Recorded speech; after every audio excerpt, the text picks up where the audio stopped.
The Chicago Bears are officially number one in the NFC North, and we've seen this team grow over the course of the season, winning close games and staying together and connected as a team. And as this team grows week after week, we're going to look at the national reaction to the Chicago Bears being number one. We're going to look at Caleb Williams setting a new franchise record as well, and we're going to look at the winners and losers from yesterday's victory over the Minnesota Vikings. We're going to get into all that, plus the mailbag, right after this.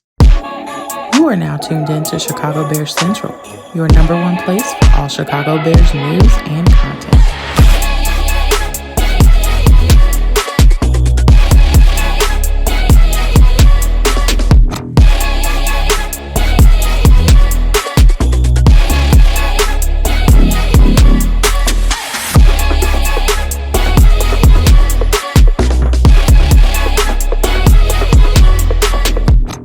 What's going on, Bears fans? Welcome to another episode of Chicago Bears Central, your number one spot for everything Chicago Bears related. I'm the host there, Haize, but more importantly, you guys can follow the channel at Chi Bears Central on every social media platform we happen to be on. With that said, let's go ahead and get into this content for today, y'all. And the Chicago Bears are number one. The Chicago Bears are number one in the NFC North. And while this is not quite what Ryan Poles said as far as taking the NFC, taking the North and never giving it back, it does show how this Bears team has been able to compete and fight over the course of this season. It hasn't always been the sexiest. It hasn't been the prettiest. It hasn't been any of those things. But you know what it has been? The Bears have found ways to win. And I don't care how people look at the level of competition. There's something to be said about finding ways to win in the manner in which the Chicago Bears are doing it and how that helps, what that says about the team, right? What that says about the faith that the team has in each other, the faith that they have in themselves, the faith that they have in the coaching staff as well. All those things all build up to the fact that where the Bears are right now, they are number one in the NFC North outright for at least 1 week. And I say that not to crap on the Chicago Bears or anything, but it's a battle to continue to stay number one. It's a battle, and you have to dig in. And I will say this, while the Bears have found ways to win football games, albeit in fourth quarters or whatever else, I love that they found that. They're just going to have to find a way to put teams away eventually. Right now, that may not come this season. Maybe that comes next season. Maybe part of this, the growing part of this season is just finding ways to win consistently. And then you take that and you build off of that going into, the 2026 season, and you just become better about that, right? Well, the Bears are 7-3. 7-3. We are 2 wins away throughout the last 8 games of the season, or 7 games of the season. If the Bears can just find a way to get 2 wins, we will have the first winning season since we have been covering the Chicago Bears here at Chicago Bears Central, since this channel has been a thing. It'll be the first winning season that we get to cover. And, whatever comes to that, comes to that. But this is a Bears team that has been fighting and it has been competing. And you look at it through the first 11 weeks of the season, the Green Bay Packers and the Chicago Bears are, they're sitting in second place right now. The Bears have found ways to win where the Packers necessarily haven't found ways to win. And that's just what it comes down to. I talked about that last week, and that really does make a difference in determination. But now you have the rivals, right? The Green Bay Packers and the Chicago Bears, who face off 2 times over the last 7 weeks of the season. They face each other 2 times. They're first and second in the NFC North.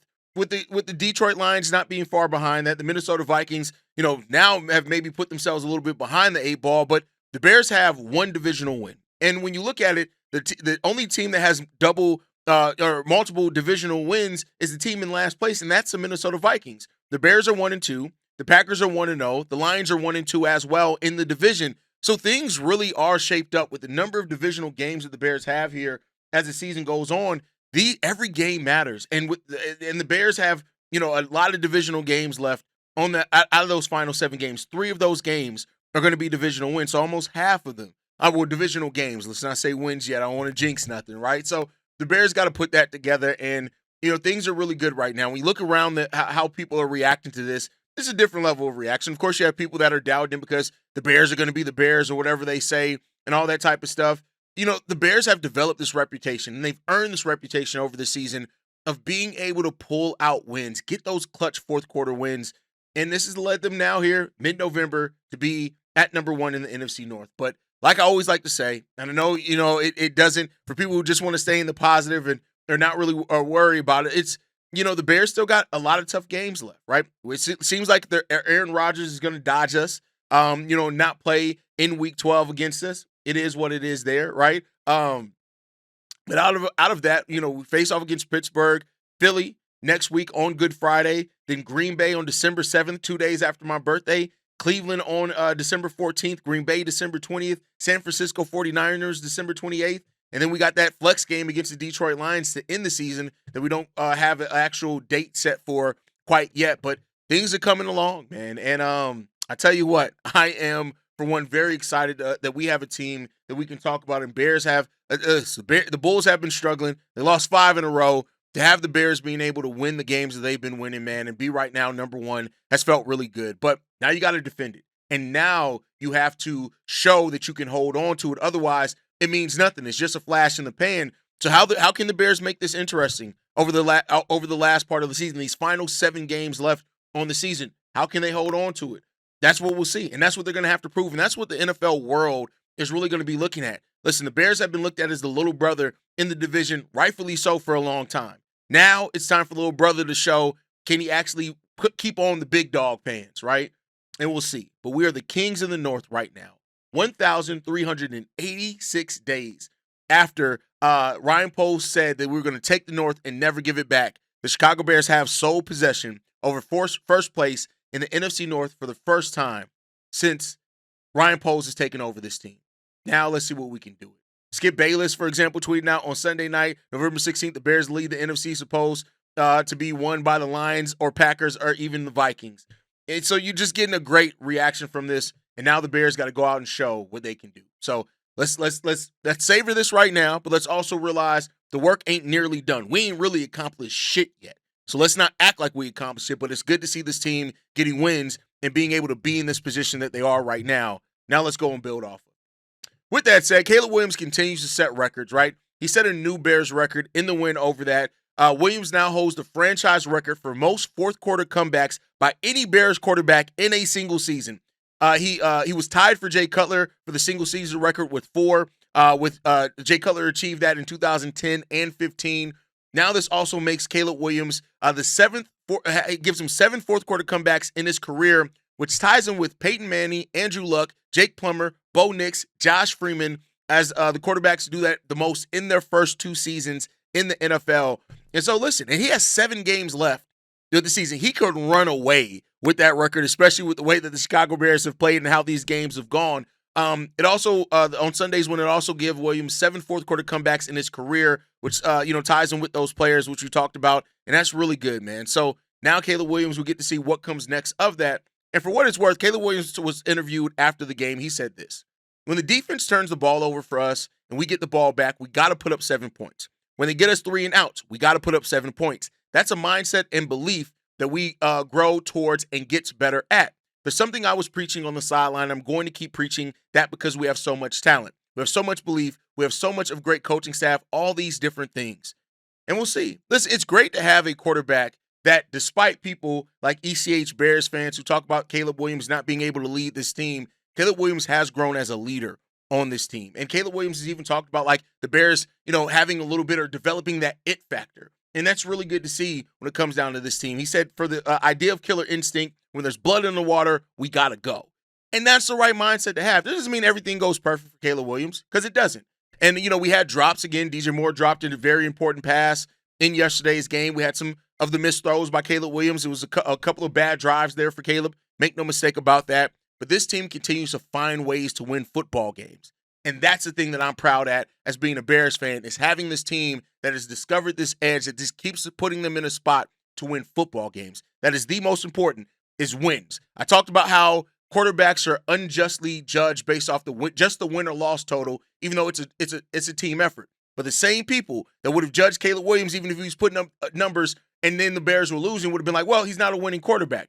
Don't now do the invert of that and forget that, hey, despite whatever you think about Caleb Williams' numbers, whatever the competition, he's winning these football games. And there's a lot to be said for that. Caleb Williams now in the season, 2,329 total yards with 7 games left to go in this season. We could very well be talking about a 3,500 plus season, close to a 4,000-yard passing season by Caleb Williams. 13 touchdowns, only 4 interceptions. He's only been sacked 16 times on the season so far. A 59% completion percentage. That's really where I want to see him grow and develop at. But listen, I know that the Bajan baddies is still out there. I know those people and those voices are still loud, and they still want to see Caleb Williams get benched for whatever reason. And no matter how Bears win football games, they're always going to say the same thing. But at the end of the day, this Bears team is winning football games. And I can tell you can whine, bitch, complain, moan about whatever you want. As long as this Bears team is winning, that's what it comes down to. And that's the most important thing for me and for this team. And so we'll see what happens there. But as we do every day after a football game, we got to talk about the winners and losers from yesterday's game. And I guess the first player that we're going to start off with is a player that could have been either, right? He missed a field goal early on, but Cairo Santos had himself a game, right? He kicked the Bears into the 7-3 record, and it was good there. He had a huge miss earlier in the fourth quarter that could have eliminated it, being a late fourth quarter on a 45-yard field goal that went left, but he hit a 48-yard field goal as the time ran out to give the Chicago Bears a win. You also look at what he did kickoff as well. He made 4 or 5 field goals, a 54-yarder as well. So I got to give them credit. Cairo Santos, he helped this Bears team win football games, but if it would have went left, he definitely would have been on the losers. Next up, I want to talk about position groups, right? It's going to be 2 position groups we're going to talk about next. The tight ends. Colston Loveland and Cole Kmet both came up really big, and we got to see what that 10-man personnel, what the 1-2 punch at tight end could really do for this team. The wide receivers were fairly quiet in yesterday's game, but Cole Kmet and Colston Loveland came up big at different times for the Chicago Bears. Kmet's been used primarily as a blocker this season, right? But 5 catches, 45 yards from him, getting a lot of yards after the catch as well, or after contact as well. Colston Loveland, he came alive over the last couple games as well. He had 3 catches for 40 yards, including a conversion on 3rd and 14 in the fourth quarter where he broke several tackles and just couldn't be taken down. So those 2 guys definitely get to be mentioned in the winners as far as for this game as well. Next up, the running backs. DeAndre Swift and Kyle Monangai are looking more and more. You can have a 1-2 punch at tight end and then a 1-2 punch at the running back position. I tell you what, I feel pretty confident about that. DeAndre Swift and Kyle Monangai both played well. Of course, Swift led the team with 90 yards on 21 carries, averaging 4.3 yards per carry. But he had some clutch runs late in the game. And Monangai, the stats don't jump out the stat sheet at you, but he had 1 touchdown. And you could see times where his running style and always finding a way to get positive yards definitely helped the Chicago Bears team. So got to give some love for Kyle Monangai as well. Let's flip it and look at the defensive side of the ball. Kevin Byard has been so good for the Chicago Bears this season. With Jalen Johnson being out, Kyler Gordon missing time as well, Tyreek missed some time in there, all those type of things. Kevin Byard has been so consistent for this Bears team. Had a huge interception on J.J. McCarthy as well late in the second quarter, which set the Bears up to get that lead up to 10-3. And Byard now is leading the league with 5 interceptions on the season, and he has been super important to the Bears and getting the takeaways and that being part of the backbone of what this team is. Kevin Byard definitely deserves some love as well. Then Devin Duvernay. I've been killing Devin Duvernay. We all have. He has offered us a net nothing for a large part of the season, but here's what it is. Duvernay in that 56-yard kickoff return helped the Bears almost basically already be in field goal range. And so because of that, and it hasn't been a lot, it hasn't been consistent for Devin Duvernay, but he definitely made an impact with that run. And despite my view on him for the season, I'm not going to be biased and ignore what he did in that game. Now let's look at the players that didn't have as good of an impact. And I hate putting this guy on the list because I still do think he's going to turn around and be fine when it's all said and done. But Noah Sewell. Listen, it was some missed tackles. There have been some arm tackles by him that have been missed over the last couple of games. I gave him a pass in the last game because he was coming back from injury, those type of things. So, it's a little difficult, especially with TJ Edwards being out there. He's been a liability in coverage. And in coverage, he was pretty decent to start off the season, but he's been that. A holding call as well that helped the Vikings move the chains as well. And so Noah Sewell, who started off the season really well, and I'm not completely out on Noah Sewell. Players have bad stretches. Players have bad games. Players have a couple of bad games. But we got to find a way to get Noah Sewell back to what he looked like before TJ Edwards returned, because if we can get him playing like that on this playoff push, as long as with TJ Edwards being healthy, we know Jalen and Kyler Gordon are coming back sooner rather than later as well. That's a Bears defense that can make some noise with Austin Booker and CJ Gardner in tow as well. So let's see what we can do there. And then the last loser is the Chicago Bears red zone offense. It's just no excuse for it at this point. We have to be better in the red zone. If we would have lost this game, the red zone offense would have been one of the biggest reasons why. We were 1-2 inside the red zone for what's that's worth, right? And that's with Kyle Monangai's touchdown running that. But we settled for field goals inside that we shouldn't have, those type of things. We were inside the 40-yard line 6 times, in total just 19 points. And so if we were facing off against a better quarterback and not somebody who struggled like J.J. McCarthy, this very well could have been a loss. And that's why the Bears do need to tighten those things up. And the red zone offense was a huge reason why for that. But we now want to get to hear from you guys. We got 2 voicemails to get into today. Darius and Keys. This one's from Darius. What's going on, guys? Darius from Dallas. We got a win here.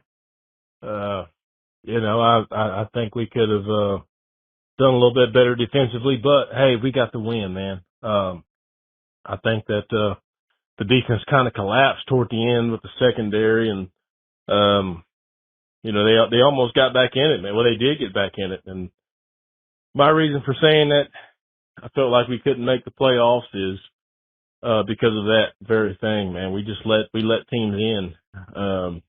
They complete too many passes down the field on us at times. But I will say that I'm very impressed with how much our run defense has gotten better over the past couple of weeks. Aaron Jones didn't really get loose too much. I got him on my fantasy team, so I know for a fact he didn't get loose too much. Neither did Jordan Mason. I feel like the defense has gotten a little bit better. I do want to see a few more blitzes from Dennis Allen. But I will say overall, I feel like we did, okay. Very impressed with Caleb this game. I know the stats don't show it. I know he didn't throw for 3 touchdowns and all that.